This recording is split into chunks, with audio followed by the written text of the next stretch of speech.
বিপুল পরিমাণ গাঁজা ও টাকা সহ গ্রেপ্তার এক মহিলা। গোপন সূত্রে খবর পেয়ে মেমারি থানার পুলিশ অভিযান চালায় মেমারি চকদিঘি মোড়ে কৃষ্টি প্রেক্ষাগৃহের পেছনে একটি বসত বাড়িতে।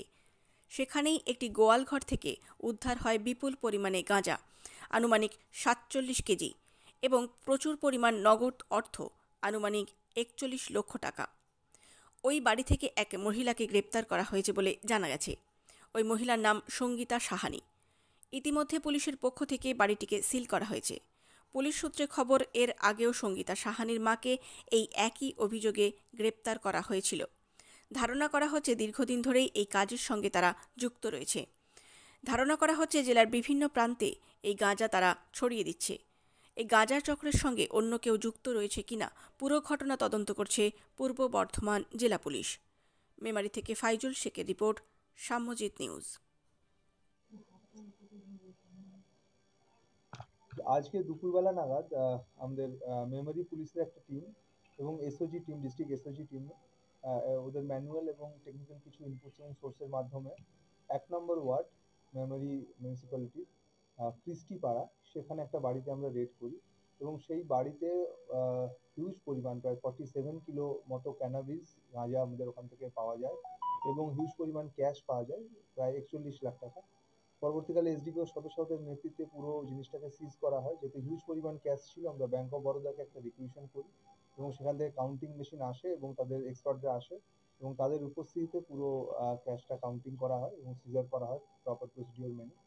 আর যে গাঁজা যেটা ছিল তার মধ্যে আমরা সেটা ওখানে সঙ্গীতা সাহানি, যার এক্সক্লুসিভ পজিশন থেকে এই পুরো গাঁজাটা আমরা পাই এবং সেখানে বেশ কিছু ওরা ছোট কিছু পুড়িয়া ছিল, কিছু বড় পুড়িয়া ছিল এবং কিছু 1 কিলোর প্যাকেট করা ছিল। ওর কাছ থেকে জিজ্ঞাসাবাদে ও কনফেস করে এবং ওর কাছ থেকে জানা যায় যে বড় পুড়িয়া যেগুলো ছিল ওগুলো প্রায় ১০০ টাকা করে ও বিক্রি করতো এবং যেগুলো ছোট পুড়িয়া ছিল সেগুলো 50 টাকা করে বিক্রি করতো। এবং আমরা প্রাথমিক তদন্তে যেটা পাওয়া যাচ্ছে যে এই হিউজ পরিমাণ যেটা ক্যাশ রয়েছে, ওর কাছে আরো ক্যানাবিস ছিল এবং তার সেল প্রসিড হিসেবে এই টাকাটা আমরা ওখান থেকে সিজার করেছি। আমরা আরো এনকোয়ারিতে জানতে পেরেছি যে এর আগে এর যে মা ছিল এই মহিলা সঙ্গীতা সাহানি, লালপরি সাহানি, তাকেও এর আগে এনডিপিএস কেস করা হয়েছিল এবং সেও এই ব্যবসার সঙ্গেই আগে যুক্ত ছিল। তো আমরা আশা করছি আমাদের তদন্ত চলবে এবং আরো যদি কেউ এর সঙ্গে জড়িত আছে বা আরো যদি কোথাও আরো কিছু ক্যানাবিস স্টোর করা আছে, তো আমরা আশা করছি এবং হোপফুল যে আমরা খুব সহজে সেগুলো আমরা তদন্ত করে সেগুলোকে আমরা সিজ করতে পারবো। এই টাকাগুলো কিভাবে উদ্ধার করেছে? ওইখানেই ছিল, যে ঘরে আমরা রেড করি সেখানেই আমরা এই সেল প্রসিড টাকাগুলো ওখানেই পাই আমরা। বেসমেন্টের নিচে কি টাকা রাখা ছিল এরকম কিছু আছে? বেসমেন্টের মধ্যে লুকোনো ছিল, সমস্ত কিছুই লুকোনো ছিল। আমরা সবই আমরা ওখানে মানে বেশ রীতিমতো প্রায় আমাদের ২-২.৫-৩ ঘন্টা ধরে আমাদেরকে সার্চ সিজার করে ওখানে সমস্ত কিছু বার করতে হয়েছে। আর স্যার এই যে টাকাগুলো, এই টাকা যেগুলো উদ্ধার হয়েছে এগুলো কি ওই গাঁজা বিক্রিরই টাকা সীমাবদ্ধ? আমরা প্রাথমিক তদন্তে সেটাই পাচ্ছি, কারণ ও কনফেস করেছে যে এই পুড়িয়াগুলো ওরা এই টাকায় বিক্রি করতো এবং ওর আমরা এটাও কনফেস করেছে ওর কাছে আরো ক্যানাবিস ছিল যেগুলো ওরা বিক্রি করেছে। আমরা প্রাথমিক তদন্তে সেটাই পাচ্ছি। এই গাঁজাগুলো কি মেমারির মধ্যে বা জেলার বিভিন্ন জায়গায় ছড়িয়ে দেওয়া হতো এখান থেকে? আমাদের আশঙ্কা সেটাই যে এরা বিভিন্ন জায়গায় হয়তো ছড়াতো।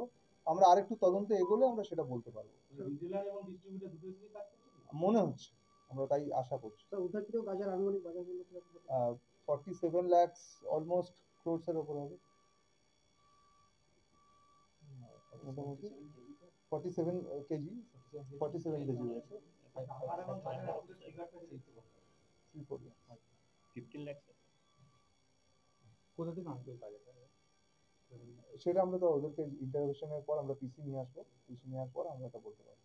সঙ্গীতা সাহানি কি গ্রেফতার করেছিল? হ্যাঁ। আর এই বাড়িটি কার? বাড়িটি আমরা খোঁজ করছি, সম্ভবত মানে এর মায়ের বা এর বাড়ির আর কারো আছে আমরা জানি। এই কি দীর্ঘদিন ধরে কি গাঁজার কারবার করছে এলাকায়? যেহেতু এর মায়ের সঙ্গে যুক্ত আমরা জানতে পারলাম, তো আমরা আশঙ্কা করছি, আমরা দেখি, আমরা খোঁজ করছি এটা।